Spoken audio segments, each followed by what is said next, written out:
सरकार को जो करना चाहिए उसमें कोई कमी नहीं रख रही सरकार। लेकिन ये रोग ऐसा है कि इसमें सरकार के करने से कुछ नहीं होगा, व्यक्ति को खुद को करना पड़ेगा। और बाबा रामदेव जी भी कहते हैं ना, करने से होता है। हमारे पास हमारा निःशुल्क चिकित्सा होनी चाहिए, निःशुल्क बेड होंगे, आईसीयू होगा, वेंटिलेटर होगा, आइसोलेटेड वार्ड होंगे, कोई कमी नहीं है सरकार की तरफ। लेकिन अगर कोरोना का चक्र आप नहीं तोड़ोगे तो हमें बहुत लंबा सफर करना पड़ेगा। मैंने जैसा पूर्व में आपसे कहा था, आज से 2 दिन पहले, अगर मेरी बात आपको ध्यान हो, 2 दिन पहले मैंने कहा था कि हम बहुत तेजी से ठीक दिशा की ओर जा रहे हैं। अगर प्रवासी हमारे मजदूर भाइयों संक्रमित नहीं आए होते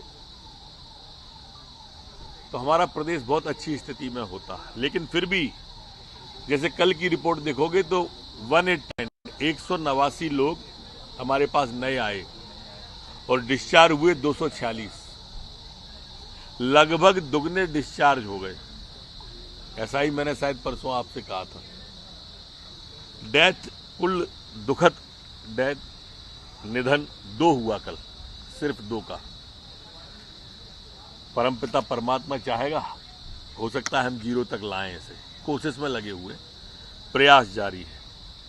इंदौर में कल 604 में से 76 पॉजिटिव केस आए थे। भोपाल में 1128 में से 38, उज्जैन में 23, बुरहानपुर में 159 में से 3, जबलपुर में 2, खंडवा 0, ग्वालियर 7। ऐसे पूरे प्रदेश का है जो 189 होता है। हमारे फीवर क्लिनिक जितने चल रहे हैं सब पे बड़ी संख्या में अब लोग पहुंच रहे हैं। और इसलिए आप सबसे भी विनम्र प्रार्थना कि फीवर क्लिनिक पे भी लोगों को पहुंचाने की आप सब भी सलाह दें।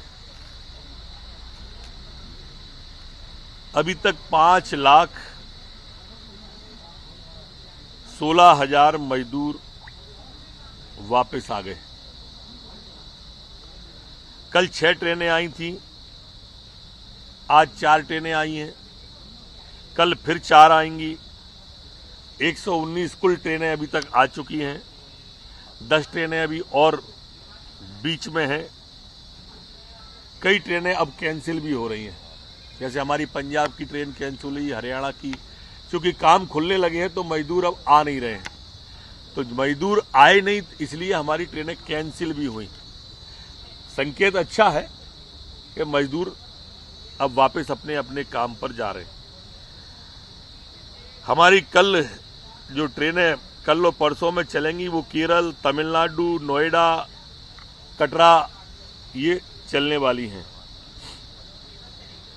3.5 लाख के लगभग मजदूर सड़क परिवहन से, बस, ट्रक वगैरह वगैरह से आए हैं और 3.5 लाख ही मजदूर हमने दूसरे प्रदेशों के अपने बॉर्डर से दूसरे बॉर्डर पर छोड़े हैं,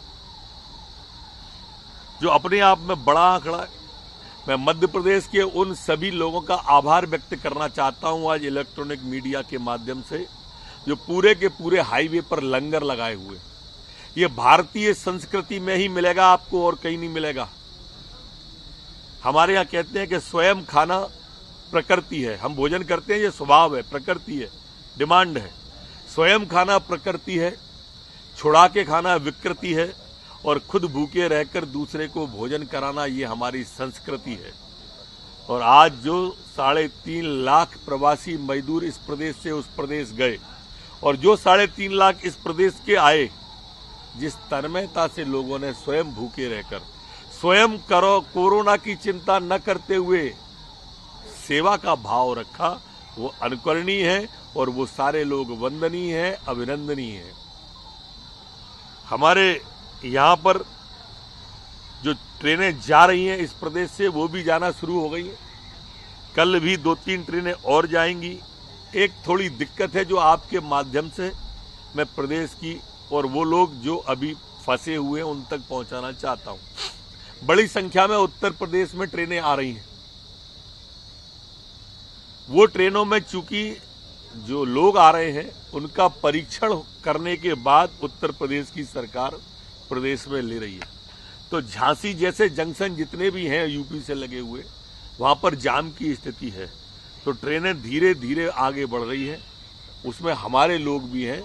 तो उनसे प्रार्थना है कि थोड़ा संयम और धैर्य रखें, हम आप सब घर पहुंचेंगे, थोड़ा विलंब हो रहा है।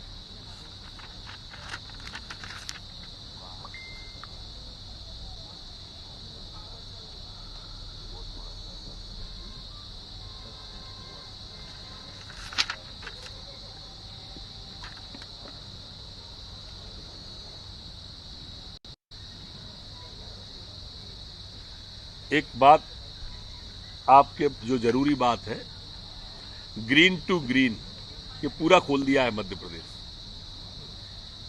इसके बाद ये अपने वाहन से ग्रीन से ग्रीन में जाएंगे तो किसी पास की जरूरत नहीं है। ये लगातार शिकायत आ रही थी कि ग्रीन से ग्रीन में जाने पर भी वहां बाहर रोकते हैं और पास मांगते हैं। तो आपके माध्यम से सब तक पहुंच जाए, ग्रीन टू ग्रीन फ्री हो गया है। ग्रीन टू ग्रीन के बीच में रेड पड़ रहा है, जैसे विदिशा वाला सीहोर जाए तो भी पास की जरूरत नहीं है, वो सीहोर जाएगा। हाईवे पे अगर है, मतलब जो रूट है उस पे है, तो कोई पास की आवश्यकता नहीं है। रेड से ग्रीन में जाने के लिए और ग्रीन से रेड में जाने के लिए पास लगेगा अभी। इसी तरह से 25 तारीख के बाद में ग्रीन टू ग्रीन बस परिवहन चलाने पर भी विचार होगा। अभी 3 दिन उस बस परिवहन को इंतजार करना पड़ेगा।